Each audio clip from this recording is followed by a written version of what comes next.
Денеска решивме ги споделиме со вас нашите резултати и заедничките успеси. Драго ми е што денес овде можеме да зборуваме за многу конкретни резултати, конкретни бројки и многу конкретни луѓе. Драго ми е што можеме да зборуваме со сите вас, бидејќи без вас ова немаше да биде возможно. За 2 години буквално пораснавме 57 пати. Наследивме вложени 1 милион евра и поддржани 35 компании. Денеска зборуваме за вкупен инвестициски обем во приватниот сектор во Македонија од 57 милиони евра, со поддржани 314 компании. И ги поттикнавме компаниите сами да вложуваат. Од овие 57 милиони евра, 34 милиони ги обезбедува владата со нашите партнери од Светската банка, меѓутоа оно што е многу важно е дека 22 милиони евра ги обезбедуваат компаниите сами. Значи, во рамки на овие проекти ангажираме над 1000 луѓе. И оно што е исклучително многу важно, имаме просечни плати над 700 евра. И првичните анализи од работењето покажуваат следното. Дека компаниите регистрираат просечен раст на добивката од 60% во однос на периодот пред да ја започнат инвестицијата и пред да добијат поддршка од државата. Имаме 50% просечен раст на приходите.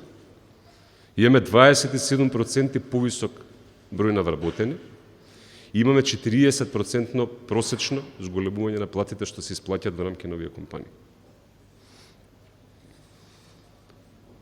Финансиската поддршка од 30.000 евра максимално ја зголемивме на 325.000. Покажавме дека иновациите се применливи секаде. Поддржуваме проекти во над 20 индустрии, меѓу кои освен IT имаме и проекти во земјоделието, енергетиката, екологијата, неуромаркетингот, машинството, производството на храна и така натаму и така натаму. Значи буквално сите области покажуваме дека во Македонија има во Северна Македонија има потенцијал иновациите да се развиваат буквално секаде. Она што е исклучително многу важно е, ако наследивме структура каде што 90% од компаниите беа од Скопје.